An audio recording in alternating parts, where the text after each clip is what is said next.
नमस्कार। आने वाले दिनों में नॉन एग्री कमोडिटीज़ यानी प्रेशियस मेटल्स, बेस मेटल्स और एनर्जी कॉम्प्लेक्स में क्या रुख रह सकता है, इसकी चर्चा करते हैं। शुरुआत प्रेशियस मेटल से ही करेंगे। तो गोल्ड और सिल्वर में हमने एक दायरे में कारोबार होते हुए देखा पिछले हफ्ते, जहां पर जो रेंज थी वो थोड़ी सी लोअर एंड की तरफ ज़्यादा थी।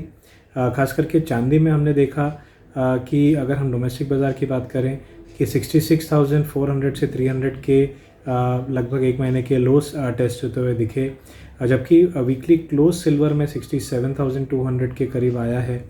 तो ओवरऑल एक डाउनवर्ड बायस हमें देखने मिला, क्योंकि पिछले हफ्ते हमने डॉलर इंडेक्स में एक नई ऊंचाई यानी लगभग 3 से 4 महीने के नए हाइज टेस्ट होते हुए देखा। तो इस चीज़ ने गोल्ड और सिल्वर दोनों पे ही दबाव डाला है। खास करके यूएस से जो रिसेंट डेटा आए हैं, जो उनके डोमेस्टिक डेटा है, और दूसरी इकोनॉमीज़ भी जो मेजर इकोनॉमीज़ है जैसे यूरोप या फिर अगर हम यूके की भी बात करें, तो डेटा रिलेटिवली बेटर आए हैं, जिस वजह से गोल्ड और सिल्वर पे फ़िलहाल शॉर्ट टर्म बेसिस एक दबाव का माहौल देखने मिला है। तो जिस प्रकार मैंने बताया कि चांदी में हमने करीबन 66,300 के लोज देखे थे और 67,000 से 67,200 के क्लोजिंग के करीब हमने आते हुए देखा है। आने वाले हफ्ते में ऐसा लगता है कि सिल्वर में 66,300 का जो लेवल है वो दोबारा टेस्ट हो सकता है, यानी स्पॉट सिल्वर जो है 24.6 24.7 डॉलर्स के दोबारा करीब जा सकता है। तो आने वाले हफ्ते में जो इनिशियल 2-3 सेशंस हैं उसमें हमें दबाव देखने मिल सकता है, और सेल ऑन राइज की रणनीति 2 या 3 सेशंस के लिए अपनाई जा सकती है, खास करके जब तक 25.5 डॉलर्स के नीचे सिल्वर ट्रेड कर रहा है या फिर डोमेस्टिक प्राइजेस जो हैं वो 68,000 के नीचे ट्रेड कर रही हैं। लेकिन अगर हम उससे थोड़ी लंबी अवधि की बात करें, यानी एक से 2 हफ्तों की बात करें, तो मुझे लगता है कि अगर 67,300 का जो स्तर है वो होल्ड कर जाता है डेली क्लोजिंग बेसिस, या 24.5 डॉलर्स लार्जली होल्ड कर जाता है स्पॉट सिल्वर में, तो हमें वहाँ से एक रिकवरी देखने मिलेगी जो काफ़ी बढ़िया रिकवरी हो सकती है। 68,000 रुपये के ऊपर अगर डोमेस्टिक प्राइजेस चलती हैं और 25.5 डॉलर्स के ऊपर अगर अंतर्राष्ट्रीय बाज़ार में सिल्वर ट्रेड करता है, तो ऐसा मेरा मानना है कि हम करीबन 26.2 डॉलर्स या 69,500 तक भी एक रिकवरी 2 से 3 हफ्तों में देख पाएंगे।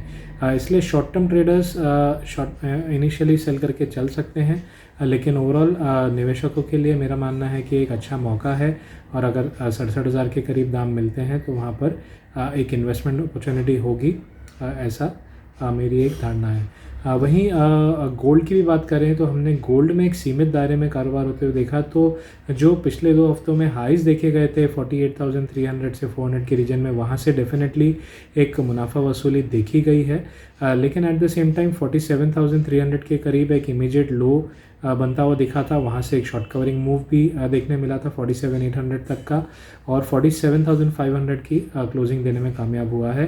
स्पॉट गोल्ड $1,800 के काफ़ी करीब क्लोजिंग देने में कामयाब हुआ है। तो ऐसा मेरा मानना है कि आने वाले हफ्ते में 1785 से $1780 का जो जोन है वो स्पॉट गोल्ड के लिए, और करीबन 47,300 से 47,200 का रेंज जो है वो डोमेस्टिक गोल्ड के लिए एक इम्पॉर्टेंट सपोर्ट रहेगा।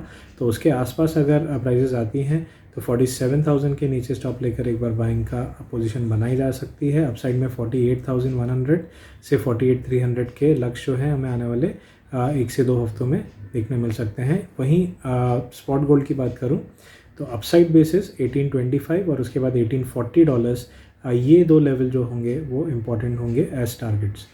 तो गोल्ड में ओवरऑल 1 से 2 हफ्तों के लक्ष्य के लिए हम बाइंग ऑन डिप्स की रणनीति बना के चल सकते हैं।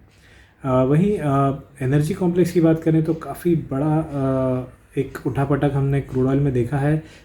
कच्चे तेल या क्रूड ऑयल की अगर मैं हाइज़ देखूं तो 5,730 के करीब के हाइज़ देखे गए थे 2 से 3 हफ्ते पहले। उसके बाद लगातार एक सेलिंग का प्रेशर देखा गया, खास करके ओपेक की तरफ से, जब से उनके प्रोडक्शन कोटा बढ़ाने की एक कंफर्मेशन आई, और हमने देखा कि वहाँ से दाम स्लिप होते होते करीबन 4,880 के करीब के लोस बना चुका था। लेकिन जो वीकली क्लोज था वो कहीं ना कहीं एक फ्लैट क्लोज देने में कामयाब हुआ है, क्योंकि 5,350 के ऊपर के क्लोज हमने कच्चे तेल में देखे। तो हालांकि साइडवेज तो एक हल्का सा नेगेटिव उसमें जो है लॉसेस देखे गए थे, लेकिन उतने डीप कट्स या उतने डीप लॉसेस नहीं देखे गए थे जो हमने शुरुआती दौर में देखे थे पिछले हफ्ते में, क्योंकि हफ्ते की शुरुआती दौर में एक ही दिन में एक सेशन में करीबन 7 से 8% का फॉल हमने पिछले हफ्ते देखा था, लेकिन उसके बाद कहीं ना कहीं पूरा हफ्ता मार्केट रिकवर होता हुआ देखा और 5360 के करीब की क्लोजिंग आते हुए दिखी है। आने वाले हफ्ते में ऐसा लगता है कि 5200 के ऊपर जब तक बाजार रहेगा तब तक ये शॉर्ट कवरिंग मूव या ये रिकवरी एक्सटेंड होगी और अपसाइड में 5450 का एक इमीडिएट लक्ष्य होगा और उसके बाद 5580 यानी 5600 के काफ़ी करीब प्राइजेस जो है वो जा सकती हैं। तो इसलिए कच्चे तेल में हमने निचले स्तरों से बाइंग आते हुए ज़रूर देखी और ये जो तेज़ी का रुझान है ये और एक हफ़्ता या और 10 सेशंस तक जारी रहेगा, ऐसा मेरा मानना है। वहीं नेचुरल गैस में हमने करीबन 3 साल से 3.5 साल की नई ऊंचाइयां छूते हुए देखा। हमने देखा था कि 300 के ऊपर का क्लोजिंग आया है पिछले हफ्ते और ये आखिरी बार लगभग जुलाई या अगस्त 2018 में देखा गया था। उसके बाद हमने पहली बार 300 के लेवल को रिगेन करता हुआ देखा है प्राइजेस को। तो जो हमारी पिछले हफ्ते या उसके पहले भी बात हो चुकी है कि 260 का स्तर काफ़ी इम्पॉर्टेंट है और मैं आने वाले हफ्तों में तेज़ी की उम्मीद कर रहा था, वो तेज़ी अब फ़िलहाल आते हुए दिख रही है। तो 303 से 305 का एक इमीडिएट लेवल होगा जो आने वाले 1 या 2 सेशन में बाज़ार हासिल कर लेगा और उसके बाद एक मुनाफा वसूली हल्की सी आते हुए दिख सकती है 285 से 90 के बीच।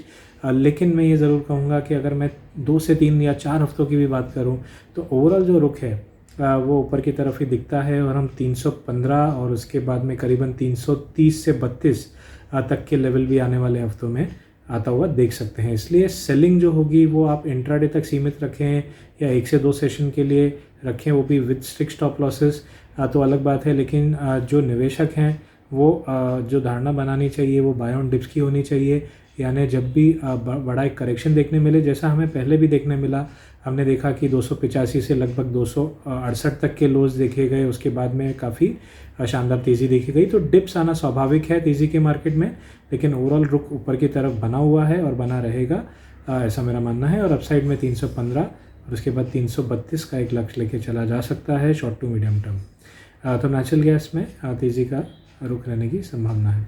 वहीं अब रुक करते हैं बेस मेटल्स की तरफ। तो यहाँ भी हमने बहुत ही शानदार तेज़ी कॉपर में और निकल में आते हुए देखी है। जिंक ने भी अपने ऑल टाइम हाइस के आसपास क्लोज दिया है। तो तीनों ही बेस मेटल्स में हमने पिछले हफ्ते बुलिशनेस की बात की थी और बढ़िया तेज़ी देखी गई है। कॉपर में हमने काफ़ी एक दायरे का कारोबार 740 से 715 के बीच आते हुए देखा। इनफैक्ट इस हफ्ते के शुरुआती कारोबारी दिनों में भी हमने 712 तक के लोज देखे थे। लेकिन जिस प्रकार हमारी पिछले हफ्ते बात हुई थी कि 715 से 712 का एक इमीडिएट अच्छा सपोर्ट जोन है, वहाँ से रिकवरी एक्सपेक्टेड है, तो हमने काफ़ी बढ़िया रिकवरी देखी। और हफ्ते के आखिरी कारोबारी दिन तो इनफैक्ट हमने लगभग 20 रुपये से ज़्यादा की तेज़ी एक ही दिन में प्रति किलो कॉपर में डोमेस्टिक मार्केट्स में आते हुए देखी है। तो ऐसा लगता है कि ये तेज़ी जारी रहेगी। इमीडिएट बेसिस पे 775 से 780 का एक टारगेट आने वाले 2 हफ्तों के लिए लेके चला जा सकता है और अब से 740 से 745 का जो एक जोन है वो एक इम्पॉर्टेंट सपोर्ट जोन होगा। तो जो भी डिप आएगी वो लिमिटेड या रिस्ट्रिक्टेड होगी और एक बाइंग अपॉर्चुनिटी प्रोवाइड करेगा बाजार। और अपसाइड में 775 से 780 के शॉर्ट टर्म लक्ष्य लिए जा सकते हैं। ये भी मैं रूल आउट नहीं करूँगा कि जो 2 से 3 महीने पहले की तेज़ी थी जहाँ पर 800 के ऊपर दाम क्रॉस कर चुके थे वो शुरू हो चुकी हो और दोबारा हमें उस टाइप के लेवल देखने मिले। निकल में वहीं पर हमने जो 3 महीने पहले 1440 के स्तर देखे गए थे उससे भी ऊपर प्राइजेस को जाते हुए देखा है। 1480 के करीब बाज़ार ने क्लोजिंग दिया है, तो बढ़िया क्लोजिंग आई है। पिछले हफ्ते हमने बहुत ही अच्छी रिकवरी 1380 से 1480 तक रैली आते हुए देखा और ऐसा मेरा मानना है कि 1520 तक ये रैली एक्सटेंड होगी। 1440 से 45 अभी एक इमीडिएट सपोर्ट जोन की तरह एक्ट करेगा। तो किसी भी सेशन में अगर बड़ा एक सेल ऑफ आता भी है तो एक बाइंग अपॉर्चुनिटी बनेगी अपसाइड में 1520 के लक्ष्य के लिए, और अगर वो क्रॉस हो जाता है तो 1545 तक की ये तेज़ी एक्सटेंड हो सकती है। वहीं जिंक में भी 243 244 का जो एक ऑल टाइम हाइस थे इसके पहले के वो बहुत ही कन्वीनियंटली क्रॉस कर चुका है। अभी वो एक सपोर्ट जोन होना चाहिए और अपसाइड में मुझे लगता है 252 तक करंट रैली एक्सटेंड हो सकती है। वहीं अगर हम एल्यूमिनियम और लेड की बात करें तो फिलहाल तेज़ी कैचअप नहीं हो पा रही है। लेड ने इनफैक्ट आखिरी कारोबारी दिन नेगेटिव क्लोज दिया है 2 से ₹2.5 का। तो जिंक और लेड का स्प्रेड ट्रेड किया जा सकता है, यानी बाई जिंक सेल लेड करके चला जा सकता है। लेड फिलहाल जो है साइडवेज है 173 से 180 के बीच और मुझे लगता है कि ये रेंज आने वाले 1 से 2 हफ्तों में भी बरकरार रहेगी। वहीं एल्यूमिनियम में एक शॉर्ट टर्म बाइंग अपॉर्चुनिटी बन सकती है, हालांकि फ़िलहाल काफ़ी एक फ्लैटिश सा क्लोज था और जो ट्रेडिंग रेंज थी वो 193 से 200 के बीच की थी। लेकिन मुझे लगता है आने वाले हफ्तों में 201 से 203 के जो स्तर थे हमने पहले देखे थे वो दोबारा प्राइसेस कैचअप कर सकती हैं उसके आसपास। तो अगर डिप मिले तो एल्यूमिनियम में बाइंग कर सकते हैं, लेकिन जो टॉप बेस मेटल्स रहेंगे वो कॉपर, निकेल और जिंक ही रहेंगे। तो जितना हो सके इन मेटल्स में अपना कारोबार सीमित रखें तो बेहतर रहेगा। तो ये था एक जायज़ा कि आने वाले हफ्ते में नॉन एग्री कमोडिटीज़ में क्या रुख रह सकता है। धन्यवाद।